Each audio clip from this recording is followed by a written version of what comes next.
What's up, guys? It's the Smart Home Helper, and today I'm going to be showing you how to add a code on your Amazon Basics lock.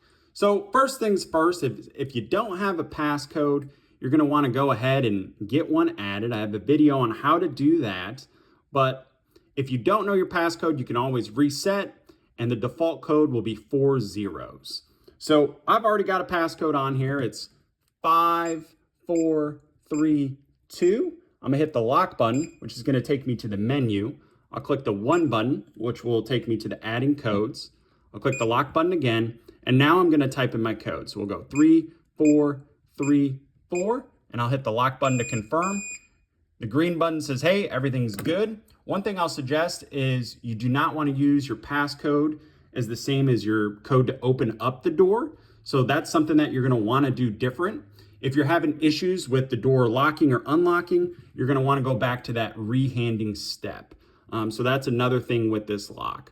But that's how you guys add the code and to open up the door. To lock is the lock button here. But if you guys have any questions or issues, just leave something in the comments. I'm more than happy to help you guys out. And I really appreciate you guys watching. So please don't forget to subscribe, and Smart Helper out.